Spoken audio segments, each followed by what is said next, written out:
other teams take over tracking the vehicle. The weather is crucial because we can't control it, but the weather seems to be on our side tonight. All is going according to plan, and we know that because of the status panels, the green status panels on the upper left. These are the real-time summary of the different services provided by the base. There they are again. We check them from time to time before liftoff. What they are is they're a go, no-go, green, red resume of everything it takes to launch. Green meaning okay, red meaning the opposite. It's very simple. We get a red anywhere. It means somebody someplace has found something not quite right, and we stop the countdown. But for the moment, at -2 minutes, all is well. This is a split-screen shot. One of the last things you're going to see, we just want to linger on a moment. Liquid hydrogen on the left, liquid oxygen on the right. These are the propellant feeder arms going into the upper stage. You get a better shot of them when the camera pulls back. These arms are part of the ground equipment and part of the launch table. They're right behind the launcher. You can see the yellow bar there on the left. You get an even better shot in just a moment. The upper stage needs to be filled up to the last minute. Why? Because it's cold propellant evaporates in this heat. And when I say cold, liquid oxygen minus 180 degrees, liquid hydrogen minus 250. Those yellow arms in the middle of your screen, those are the propellant feeder arms. The fuel boils off and needs constant topping up. À tous de DDO, attention pour moins 1 minute. The DDO is going to call out the 1 minute mark, and we'll be into the final 60 seconds before liftoff. Top, H0 moins 1 minute. Well, all that's left to explain is the ignition sequence. Remember we said how power was passing from the ground to the launcher to make her autonomous. Well, this phase, the ignition phase, is already carried out by the onboard computer. Here's what to watch for. It begins when those cryogenic arms, the yellow bars, will pull back at -5 seconds when the DDO says 5. At 0, he will call out allumage, which is ignition, and the main engine will light, but we don't lift off quite yet. Count to 7. For 7 seconds, the computers are checking the performance in the main engine while it's burning on the pad. They'll do it twice to confirm it, and then give the order, follows OK, for ignition of the boosters. Final countdown. À tous de DDO, attention pour le décompte final.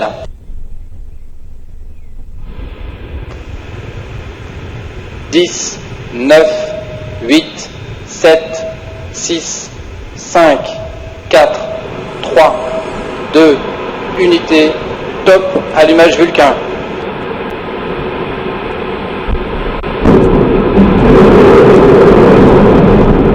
Allumage EAP, décollage.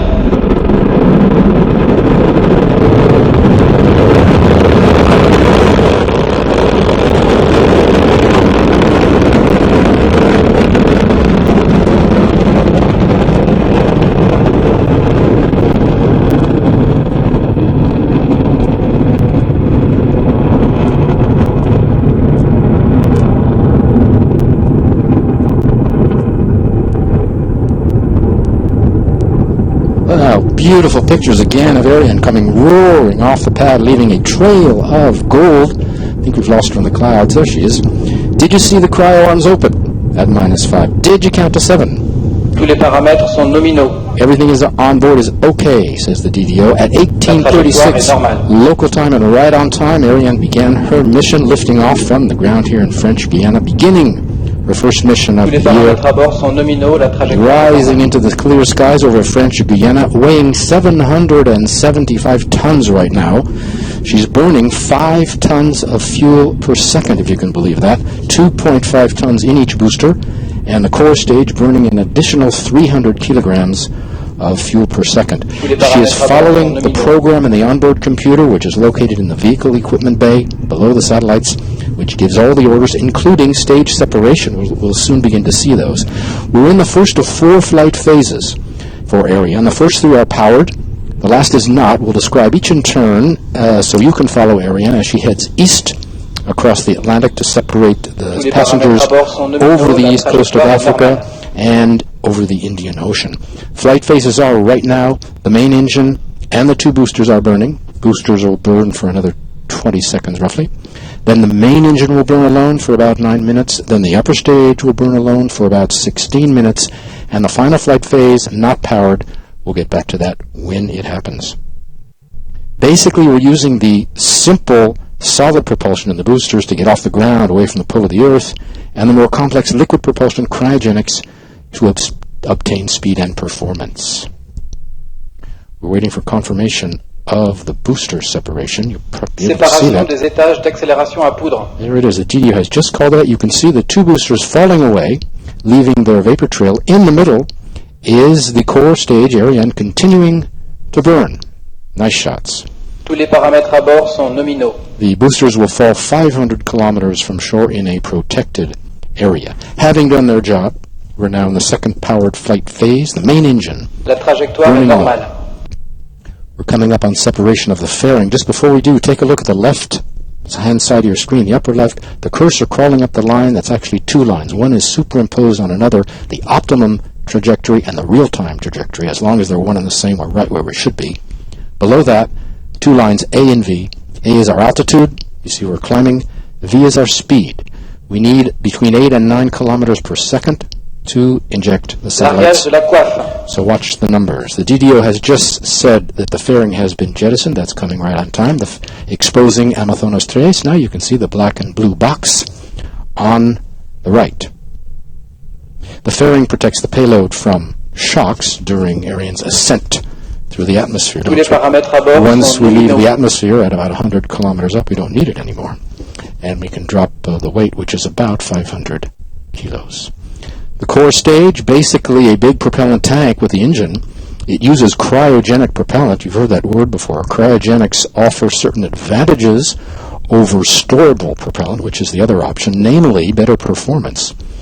They can also be turned off and on, and its motors can be reignited and can function longer, and we can see that with the upper stage, which is reignitable on the Ariane, and with the fourth stage called the frigate with the Soyuz. Ariane 1 to 4, previous models, owed their success mainly to storable propellant, not cryogenics. They're fuels that are kept in ambient temperature and don't evaporate like cold cryogenic does, and you saw that before liftoff with the constant topping up we needed. Storable propellant is also cheaper, but cryogenics offer better performance. You can see Amazonas exposed to the elements. Below that is a black bell-shaped structure. That's the Silda, the carrying structure, inside of which is our second passenger. Next up, the latest in a series of profiles of space professions here at the Space Base.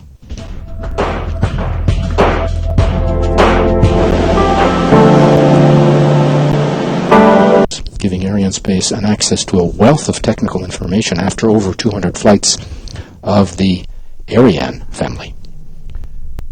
Coming up on the end of the lower stage burn, there are 3 orders given by the onboard Séparation de l'étage principal cryotechnique. There we just got confirmation by the DDO. 3 orders given by the onboard computer in about 12 seconds. Extinction of the lower Fin de stage. visibilité de la station de Galio à Kourou. And separation of the lower stage, and then ignition of the upper stage. So we're now in the third and final powered flight Allumage de phase. l'étage supérieur. Second stage is burning on a single engine like the first stage. It carries a lot less fuel though, 12 tons of liquid oxygen and 2.5 tons of liquid hydrogen. It'll burn in 16 minutes. The first stage carried 175 tons. We're lifting over 9.5 tons of hardware tonight with our 2 satellites. And remember, that's only possible with the heavy lift Ariane 5, the sole commercial launcher on the market capable of lifting 2 big passengers. More of the mission in a moment. But for now, the latest news from Azerspace. December 19th, Azerspace ended 2012 in style with successful launch of Ariane Flight 211, delivering Skynet 5D and MEXET Bicentenario. And just yesterday, in Baikonur, a Soyuz launched another 6 satellites in the global Starfleet. Azerspace went around the world at the new year, meeting the press and its industrial partners.